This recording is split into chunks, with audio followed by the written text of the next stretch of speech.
All right. Good evening, everyone. This evening, I thought there's a lot of information, personal information that I'll be sharing with you guys. And let me tell you, I don't know how this is going to go. I have a backup cigar, so we don't know how that's going to go. I have my YouTube iced tea, of course. I don't know which way this video is going to go because I'm going to reveal a lot of personal information about myself and my family, not like social security numbers, date of births. I wish I would. Um, but I've never done a video like this before, and it's kind of touching for me. It's quite touching for me because I'm gonna reveal some information that I've never shared with you guys before that I think may help some people that may have done what I've done, where I've neglected a lot of my lineage. I've neglected parts of my family.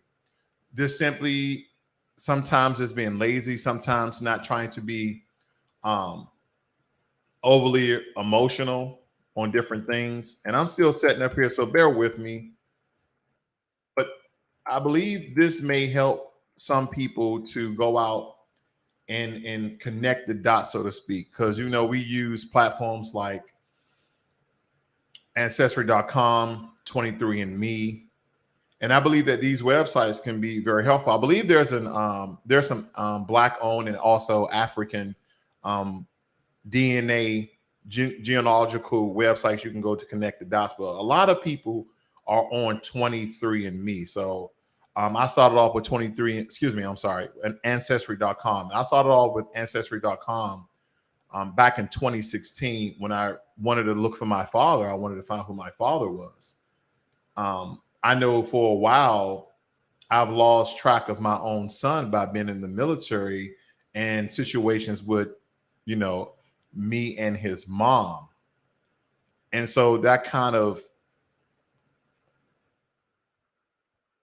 motivated me to go out and find my father again, because back when I was around 34, I'm 43 now. Back when I was around 37 years of age, I told my uncle, I said, "Hey, Unc, I want to speak to my dad. I want to find out who he is. I want to see what he looks like."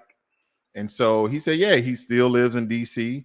So he went and got my father's number. And when I called my father, he said, "Who is this?" Because his name is Raymond Ross. My name is Raymond Ross. I said, "This is your son, Raymond Ross." And here I am at the age of between 34 and 37, I believe. He said, "Oh, hey, baby boy, how you doing?" I'm like, "I'm doing okay." He said, "Just to let you know, you have a brother." And I know how some of you may have taken. You probably was excited. I wasn't excited. I was like, I can care less about that. I wanted to know, essentially have a conversation with my father that I've never, ever met before. So that was my first thing. So after maybe about 5 minutes of me and him not really even talking about too much, right? He just asked me, "Where are you at?" And at the time, I was still in the military, stationed at Fort Hood, Texas. And he said, "Well, when you come back to DC, come see me." And it made me very angry because I'm like, "You haven't seen your son, right? The last time he saw me, I was a baby. So he doesn't know how I look. He doesn't know my personality, my physical traits. He has no idea." He didn't say, "Send me a picture." He didn't say anything. He said, "Hey, when you get back to DC, come visit me." And I guess with my mindset, I'm thinking, you have a son out there, you're not willing to break your neck to go meet and greet your son. Because I know I did. I know I would. I've been going in debt to, meet and greet my son when we kind of lost touch when he was around between the ages of 4 and I believe 8, almost 3 or 4 years. I lost touch with my son because of situations with his mom and I. But nonetheless, he said, call me back on my house phone because at this time, my cell phone only has minutes.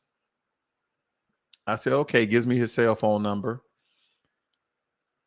And then I call his cell phone. He doesn't answer. And I call back. He doesn't answer. So I wait 2 hours and I call him on his house phone again and he answered. And I said, hey, this is me. He said, oh, I'm busy right now.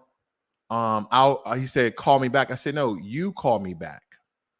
So when we hung up the phone, I deleted his number. And the reason for that is because I wanted to make sure when he said that he would call me back, because either put me off twice, I want to make sure that I wasn't putting my heart out there to be stepped on over and over again. Because you would think after 30, let's just go with 35, after 35 years, you'll be looking for your son, but your son is looking for their father. And this is the way things have been for a very long time. And see, ladies, I'm going to point out to the ladies, I'm going to kind of do a one-off. You ever think that something is wrong with the guys you're dating, with long-standing issues they have, whether it be psychological or emotional? It could be because they really want to know who their dad is and they never met their dad, especially if their dad is alive, like mine.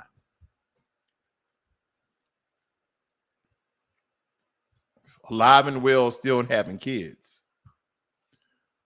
So with that being said, it made me to go on this roller coaster, which I never really look on Facebook. Still talking to my aunt who has connected a lot of dots for me over the past years, and especially today. This is a tough one for me, guys. It really is. This is not showmanship. I'm not being a character. This is me today.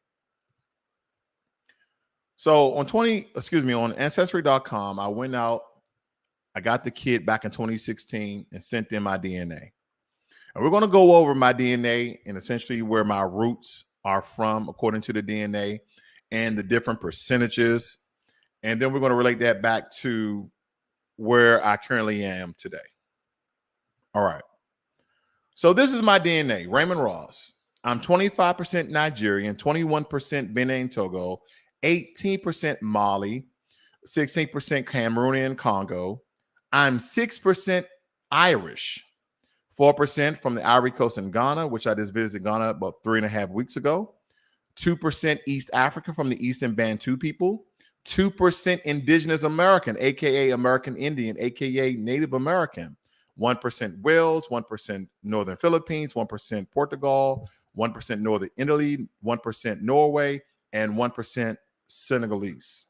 Okay, those are my numbers. Now, the one thing that and by the way, I'm 87% African. The rest is just a bunch of mix from a lot of European country and an Asian country and Native American, or American Indian rather. Now, correct me if I'm wrong in the chat, ladies and gentlemen.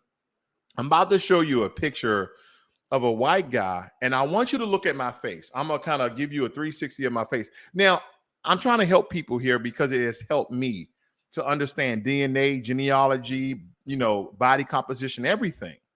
Good evening, Jermaine Anderson. Thank you for moderating, sir. So I'm going to look at this very quickly. I want you to first look at my bone structure and the contours of my face. And I'm going to turn sideways. I want you to look at my eye orbits. I want you to look at my nose. I want you to look at the cylindrical part of my head coming down to my face. Now I want you to look at this picture over here. Okay. I want you to look at the far right picture of Conor McGregor.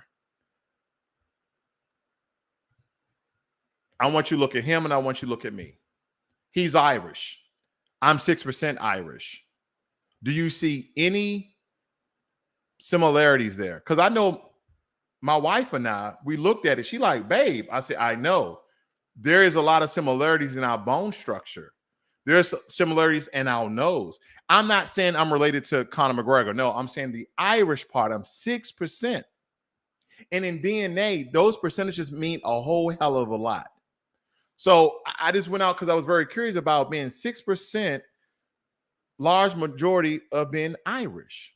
Now, of course, if I go to Ireland, I'm still the N word, but nonetheless, I'm just showing you those physical features because it's very, very interesting if you've never done this DNA test. See, a lot of times when you see these DNA reveals, they're more fun and uplifting. Not today. So as I went down the different percentage of the different parts of Africa, Europe, Asia, and America that I'm from, then I wanted to know essentially where did my people come to when they reach the Americas? I'm gonna break this down even more so. Now, if you stay here, and this is weird as fuck for me. I am originally from Washington, D.C., born and raised in Washington, D.C. until I graduated high school. They said that you are from the Carolinas, Maryland, and Virginia, African American, connected to the regions of Nigeria, Cameroon, Western Bantu.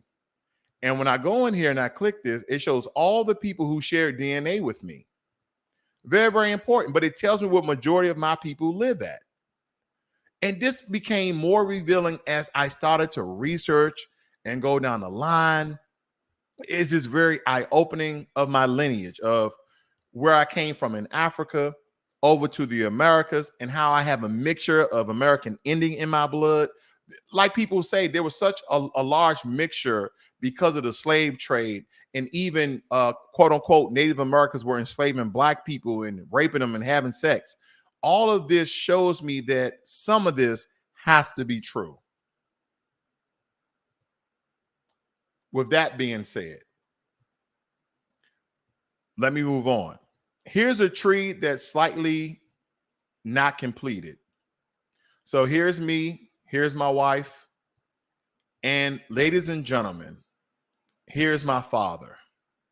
What's important about my father?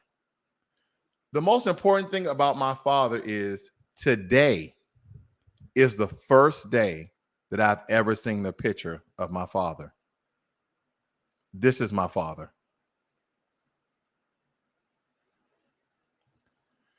My aunt has confirmed it. My uncle has confirmed it. And the DNA has confirmed it, that this is my father. And this is the first day I've seen him. This is the first day I've ever seen a picture of this man.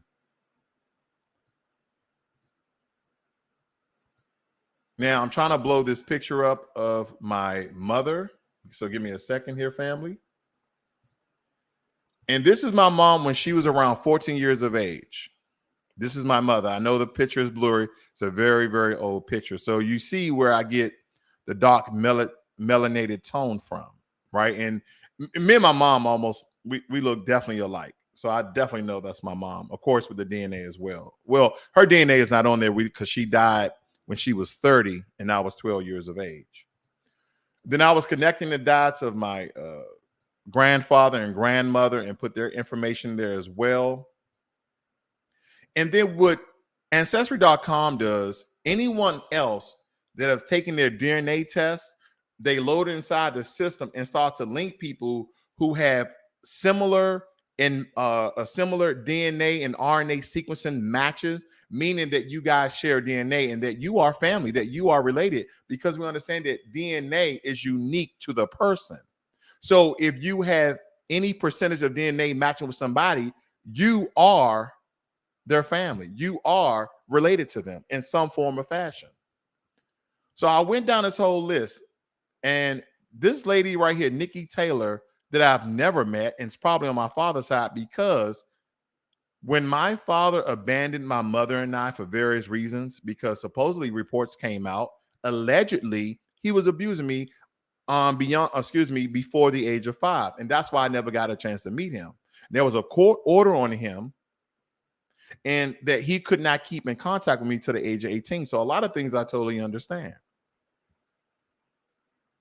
But that doesn't negate the fact that the age of 35, when I contacted him, from what I can tell, he never called me back. He didn't want to have nothing to do with me.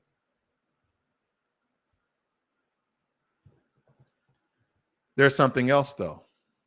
Remember during that conversation, he told me, he said, "You have a brother. That's my brother. A brother that I never met because my father did not want to have a relationship with me, but he was so excited because at this time he had a newborn son, but I'm his firstborn." My aunt, who I love very much, she's like my second mother. Because she has a great heart, she started to give him excuses. She was like, maybe he was scared. It's been such a long time and he didn't know how to take it. And so for a moment there, I allowed that to pass. And after a while, like, no, fuck all that.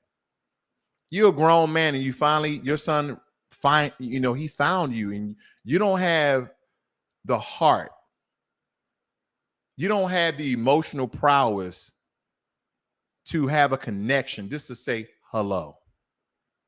And so the entire lineage of my father has been wiped away from me because of one relationship. See, I never knew how important it was, family, that when people from Ancestry.com started to reach out to me and it was like, hey, I'm your cousin, Nikki Taylor. I'm your cousin, Candace Tibbs Brockett. And all these other people who share 10% and 20% of my DNA. I have no idea who is Janessa Acevedo or Acevedo. But I know who Derek Worry is. Derek Worry is my cousin from the aunt that I love. We grew up together partially.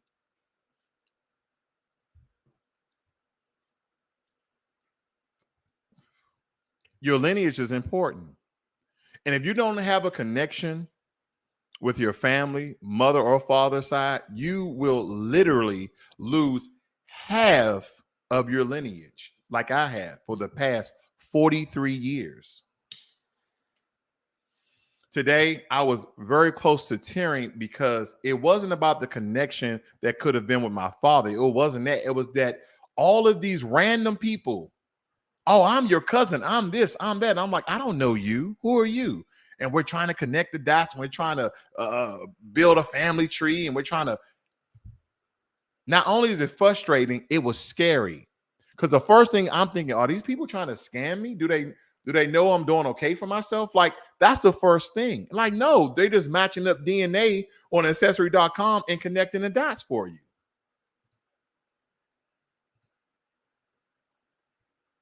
So I went to my father's Facebook page.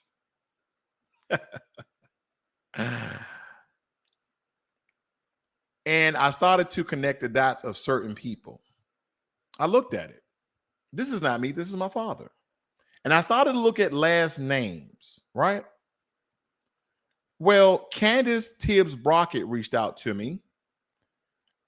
Irene Ross is my aunt that I've never met. Only aunts that I know are on my mother's side. And unfortunately, two of them have already passed away. But this is Irene Ross. I've never met her. I'm giving you relevance here, folks, because I think it's important that you should reach out to your family because you don't know who you may be related to. Otis Ross is probably a great uncle of mine. And as we go down the line here, guess what I'm starting to see? Anthony Tibbs is on my father's page. So who in the hell are the Tibbs family? Yeah, this is not one of those happy-go-lucky, oh, I'm mixed with African. No. I'm finding my family. And when I started thinking about the relationship my father and I could have had 8 years ago, I would have known all these people by now. I would have built relationships with these people. Let me continue. And I'm looking at all of these people and I'm like, okay, some of these names I don't understand. I see Anthony Tibbs, Curtis Ross, a great uncle of mine. And I'm looking through these. Leon Ross. Guess who knows Leon Ross? My aunt that told me that, yeah, this is one of your uncles. Years have gone past, and I've never really asked my aunt because I said, Aunt Renee, I don't want to know nothing about that.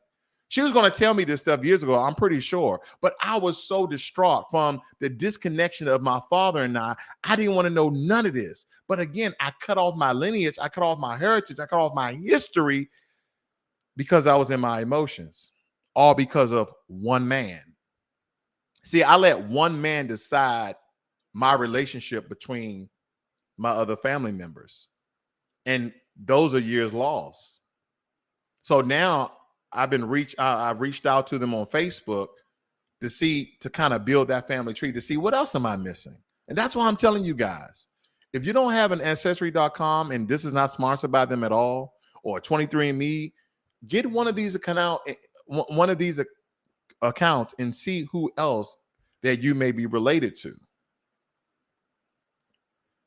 Let me continue here because I want to show you some other family members. Sherry Ross, supposed to be an aunt of mine's. John Tibbs. Again, don't forget about Candace Tibbs, the one who reached out to me. I'm just scrolling down, family, because I want you to see this. There was a lot of names. Here's another John Tibbs. Christina Ross is probably an aunt or a cousin of mine's. So I believe you see the relevance and what I'm getting to. Because I'm going to show you something here that when these people reached out to me, and again, I told you I'm getting very personal because I don't want to bullshit you here tonight because this really touched my heart. It really touched my heart, and I want you guys to be touched as well because a lot of us, because of trauma of one family member or maybe two family members, have disconnected you from your family members that you could have had a relationship, probably from your mother's side or your father's side. I know how it is.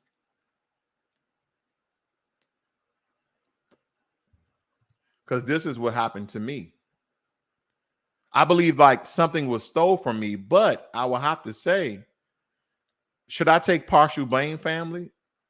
Should I take partial blame because I gave him he knew my number. He said he was going to call me back, but I deleted his number and he never called me back? Or should I have kept his number and kept pressing him? Should I have done that? So Candace was the first one who reached out to me. And I think I don't know how long it's been. It's been 2 years since she reached out to me. Let's look at this. This is her. She states here back in 2019 of February, she says, judging by the matches shared, we are related on my maternal side. Who are your parents? What area are you in? I've been researching the family tree for 25 plus years. So she knew essentially what she was talking about, right? And we was talking through Google Hangouts. She said, I can't wait. She was breaking down that she lives in Oxon Hill, Maryland, which is part of the DMV area, which I grew up in DC. And then she even breaks down to my grandmother, Lita Taylor, also born in Sumner, South Carolina, moved to the District of Columbia back in the 1930s.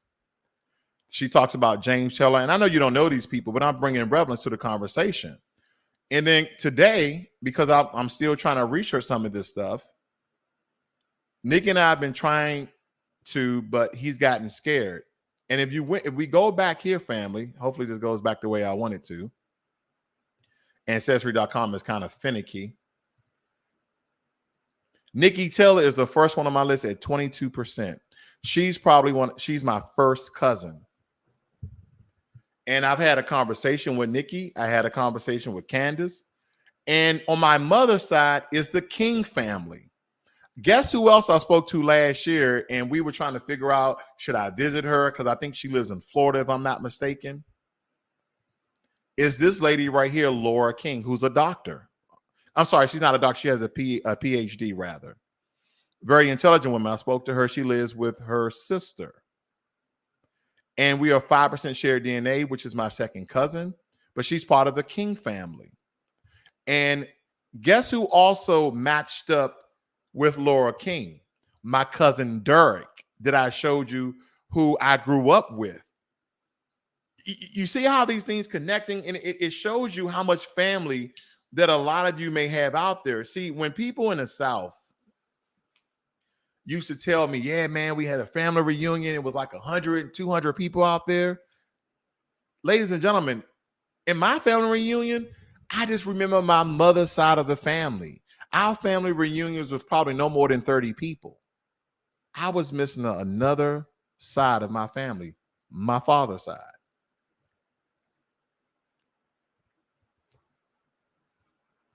My father's side. Do I feel robbed? I feel, I'm not going to lie to you guys, I feel robbed. I feel like there's a lot of life that I missed out on. And it's funny to me because when I look at my family and I look at certain people like my grandfather, we have similarities. This is my grandfather. His name is Frank King. And he named his oldest son Frank King, which is one of my uncles that I grew up with. And this is on my mother's side. Yeah, these are my family members. This is my cousin Boots, who looks just like me. If you notice the resemblance here, family. Yeah. When we were younger, we thought we were twins, but we're just first cousins. Let me show you some other picture here. This is me when I was young. You got to do that smile.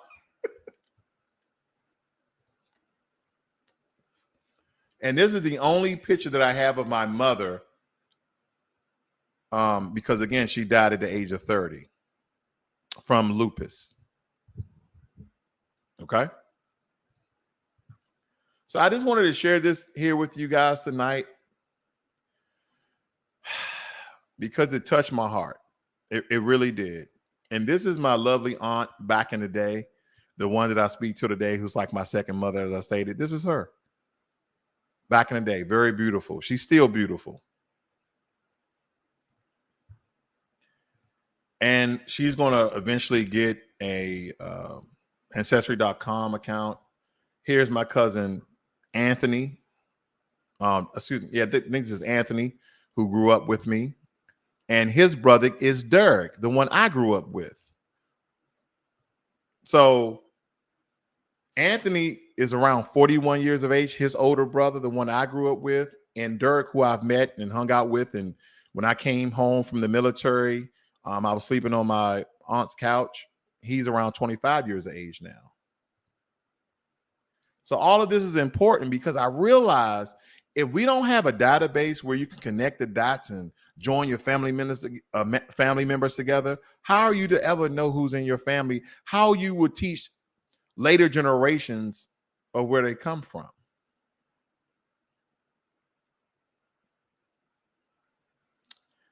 I'm looking at these pictures. And here's my cousin who, when we were very, very young, we looked alike. We looked alike. The one with the red shirt on. And that is her mother, Denise King. This is the aunt that essentially raised me after my mother died. And unfortunately, a couple of years ago, she died. My aunt Rainey, who's still alive today, she's 60 years of age and she's in great health. She's doing very, very well. And again, I'm going to show one more picture of my lovely cousin because we looked alike when we were younger. That's my cousin Boots. But again, I wanted to share this with you guys because family is important. And when I was in the military, I did 20 years in the military. And out of 20 years, I only had connection with 2 of my family members. 2 of my family members out of hundreds of them. My aunt Rainey and my cousin Boots. Now, I knew I had a little bit connection with Derek. I had a little bit connection with Anthony, but not connections like where I was calling and going over and staying with and visiting. Not like my cousin Boots, who was like my sister because we grew up together because her mother took me in after my mother died. 2 family members, where all these other military members were going home for the holidays. I wasn't going home because I didn't really have nowhere to go. Because for a long time, I lost touch with my Aunt Renee early on. We just got back in touch. Maybe what I want to say, maybe about within the past 5 years.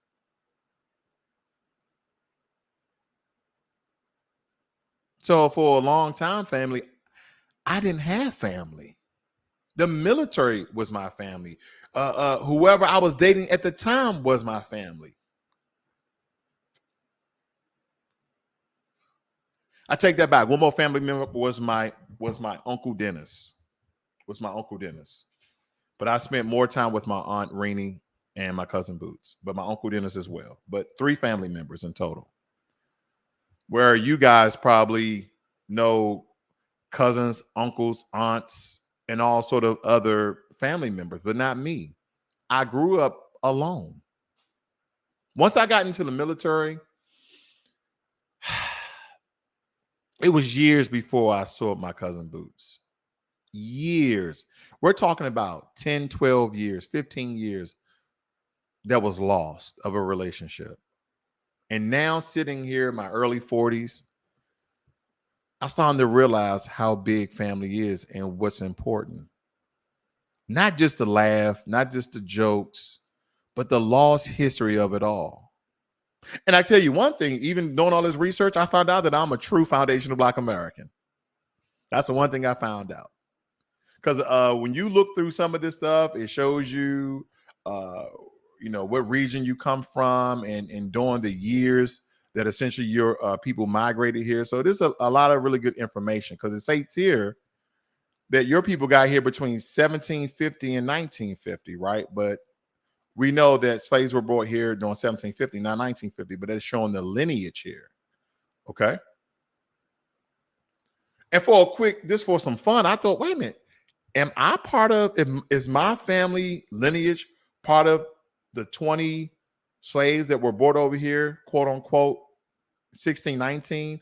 Or because, they were brought over to Jamestown, Virginia, because I knew I wasn't part of the 100 slaves that were brought over here by the Spanish conquistadors back in 1526.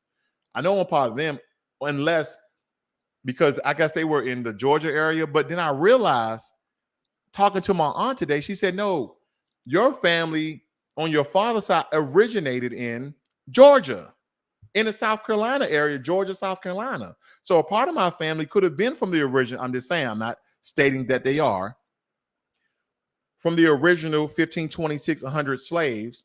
And then my mother's side from the 20 enslaved Africans that was brought to Jamestown. I'm just saying because of the region. Okay, I know it's far-fetched. I got it. But I was just having a little fun with it, right? I was so emotional. I'm here, I'm there. I'm trying to match things up together.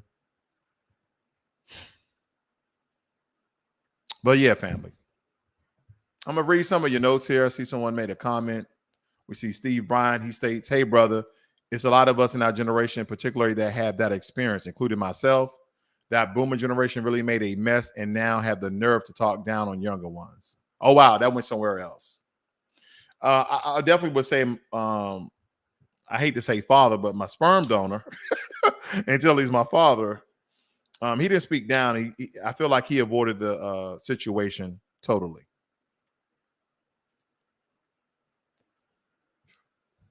But anyway, I feel like I got a couple of more minutes here. I'm going to totally change the whole entire video. I know this is totally out of order, but God damn it, I'm going to do it. We're going to move to something else because you ain't going to catch me crying on camera. Man, that dude was emotional. He didn't let everybody know all his business and he started crying. No. We're going to move to something a little bit lighter, a little bit fun to end this video off on. Like I said, I got about 10 minutes to give you here. We're going to talk about a couple of things that I thought about today. And if you saw my short today, then you'll know where this video is going. So I did a short earlier today about how much I paid to fill up half of my gasoline tank, right? So if you guys can see that, can you guys see that? All right.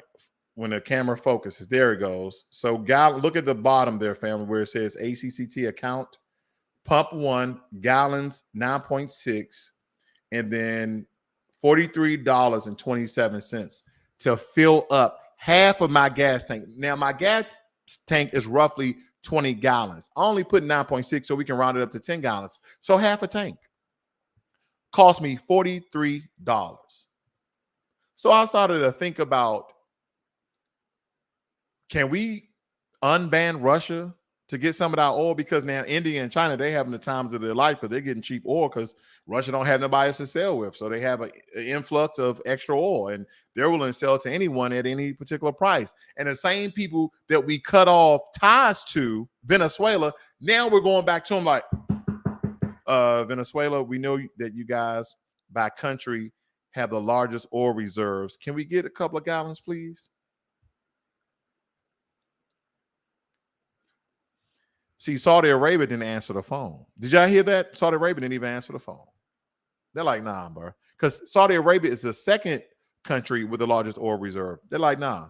Because they're messing with the prince or one of the sheiks over there. So they're like, no, we're not playing that game. But Venezuela, they answer the phone. They say, oh, you put sanction on us. You try to dethrone one of our presidents. And now you're in a pickle. Now you want some more. Good job, America. Good job. So now millions of America are suffering at the pump. And what people do not understand, last year, inflation was at 5.4%. This year, inflation at 7.8%. And guess what, ladies and gentlemen? Inflation will still go up because gas drives the economy. To get that fresh asparagus you want, to get that Whole Foods special that you go and get all your produce and meats and all this, that, and the other. Guess who's bringing in that food? Truckers. Guess what truckers use to fuel their gas tanks? Gas.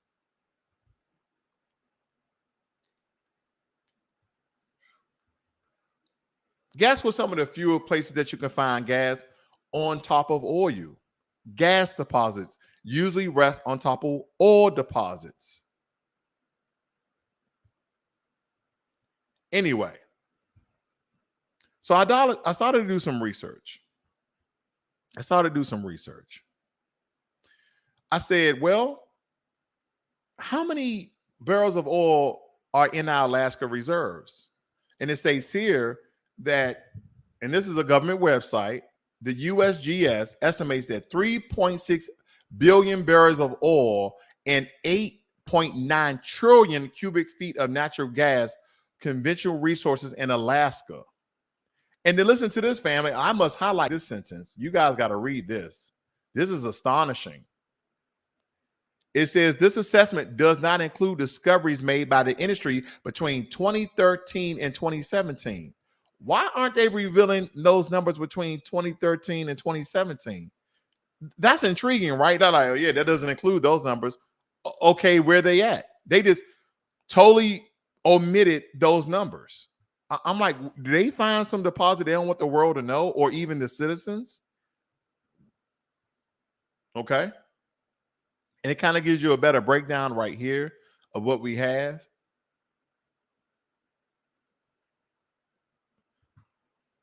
Because the question is this. If you guys do a quick Google search, you'll see that America's the number one producers of oil and the number one users of oil. Don't get that confused with the oil reserve. That doesn't mean we have the most oil. We just produce more oil. A lot of these countries like Venezuela, Saudi Arabia, Kuwait, Qatar, they hold on to their oil. They understand the worth of their commodities. And this is why the West, a lot of Western countries, because there's not a lot of oil in the West. There's not a lot of oil in America, even though we're number 11 on the list. There's not a lot of oil in Europe. That's why they have to get most of this from Russia. Because we understand that Russia supplies Europe with 41% of their oil. This is why the West is rushing to renewable fuels, right? Green energy, so to speak. So I just want to show you very quickly, according to a 2016 study, which they don't have any more relevant numbers out, of the countries with the largest oil deposits. We see here that Venezuela, number one, at what, 300 trillion something barrels of oil. Saudi Arabia, Canada is number three. Canada is number three. I don't know why we're not getting oil from them. Iran, Iraq, or maybe we are.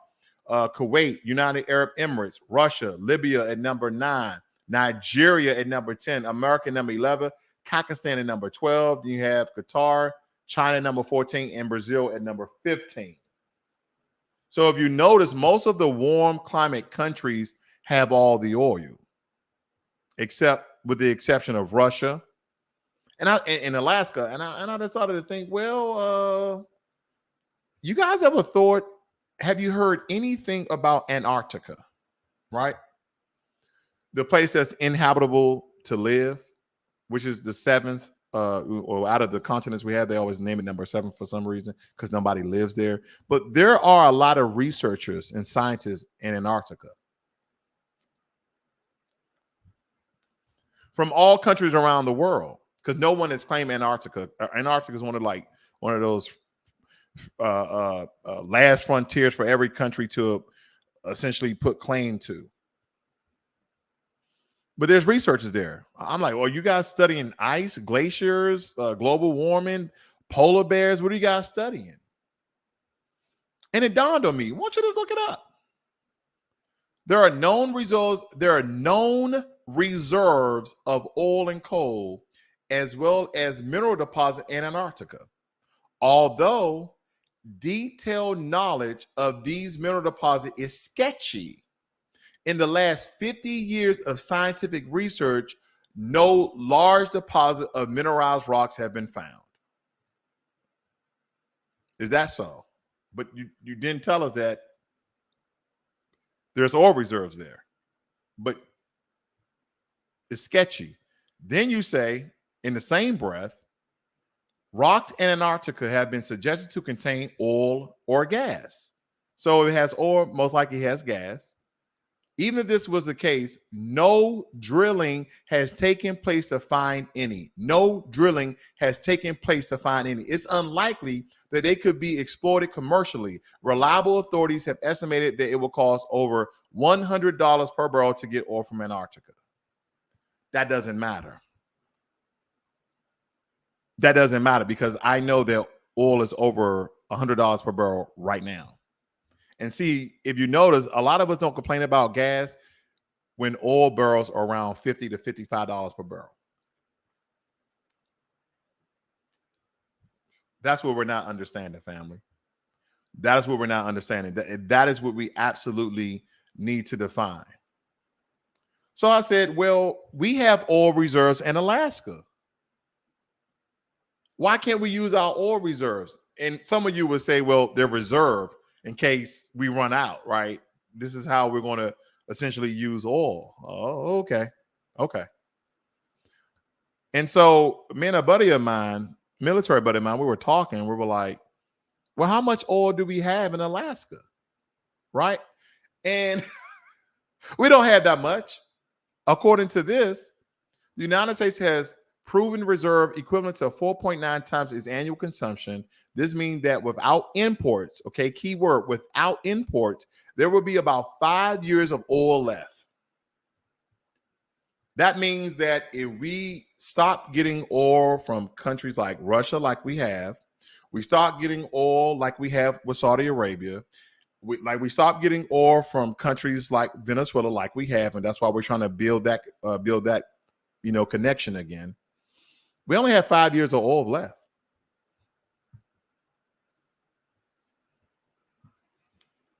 Then I said, well, where are they getting all these measurements and metrics and numbers and equations and algorithms? What about the world? That got to be a lot more oil and gas and coal in the world, right? To fuel the economy. Because how long is it going to take us to become net neutral? How long is it going to take us to become 100% renewable energies? Nobody knows that number. They have an expectation, right? They have an estimate, but they don't really know. Because again, we're waiting for technology to build up that renewable energy industry. But here we go. The world has proven reserves equivalent to 46.6 times its annual consumption levels. That means if you look at the total consumption levels annually for the entire globe, they have 46.6 times the amount. This means that around 47 years of oil left for the world. Then it states down here, it gives you a number. So I'm just going to say between 46 and 53 at the current rate of production. Oil will run out in 53 years, natural gas in 54 years, and coal in 110 years. Now, I don't know if they can convert gas from coal, but coal is usually like used in factories and, the industrial part of your town. They use coal to kind of fuel some of their generators and things of that nature. But supposedly in 50 plus years, 53, 54 years, oil and gas, according to the world, because we haven't found any more deposits, is going to run out.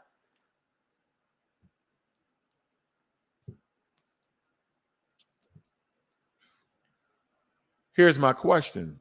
If you guys looked at my other video when I was talking about some quick gas tips, I told you how natural gas is the power behind generating electricity for your home. Now, granted, I don't think I'll be around in 53 years. I may, if I'm blessed, I'll be around 90-something years of age. But my kids won't have any gas or oil. So I'm pretty sure within 53 years, we're going to be 100% net neutral, 100% renewable energy sources, because we can't continue to live in an economy where your gas is almost equivalent to the amount of what you pay in a month for your groceries. It was a guy at the gas station today, and he had a pickup truck. He said, man, for a half a tank, and I'm using regular, he said, it took him $55 to fill up. And this is Texas. Texas is one of, or not the oil giant in America. So if you were paying like today, I was paying $4.50 per gallon in Texas. That's a real receipt, ladies and gentlemen. You see that price? $4.50 per gallon. And I only got around 10 gallons. I see we got Rocket Man in here. Good evening to you, sir. Jermaine said, I hear the Rothschilds own part of it. Of course, you know they own part of the entire world. MG says, peace.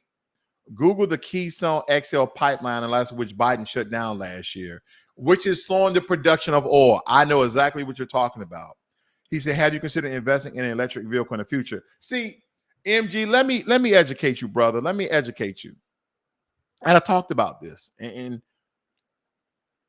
going electric doesn't help the economy. Not right now. Because we're not dealing with solar panels, right? On a large scale. You got solar panels on your homes, and that's about it. Now, there was a Nigerian fellow who invented a car that runs all the solar panels. He'll be okay. A lot of sun in Nigeria, in West Africa, a lot of sun. That's where my people come from. Because you can tell the dark melanation, a lot of sun. But with that being said, what does it take to generate electricity? It takes natural gas. Where's natural gas found at? On top of oil deposits. Now, there's been some gas deposit that was found without oil being present, but very, very few. It's the way I thought of it, and you guys may not laugh. I'm just a silly dude, but no, I thought about like when you eat food and it's digesting and it essentially wasn't good for your digestive tract and your stomach started to boil, that's the oil. And then you start passing gas. And I think it comes out in the form of methane, but nonetheless, you get what I'm talking about. It's like, if you don't eat, you don't have gas. If you don't have oil, you don't have gas. That's the way I look at it. Just a thought. But yeah, man, it doesn't matter, big dog. It doesn't matter, MG. You really find natural gas on top of oil deposits.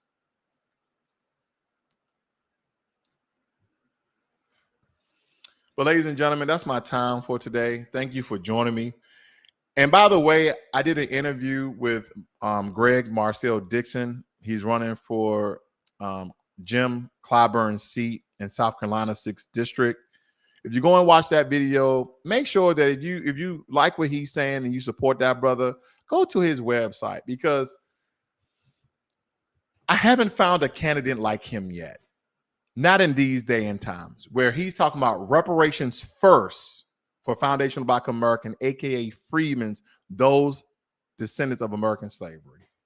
I'm not even in South Carolina, and I went to his website and I donated money because we need somebody in Congress that give us a voice to push this forward, because the Congressional Coon Caucus has done nothing but give immigrants everything they wanted and underserved, quote unquote, people of color.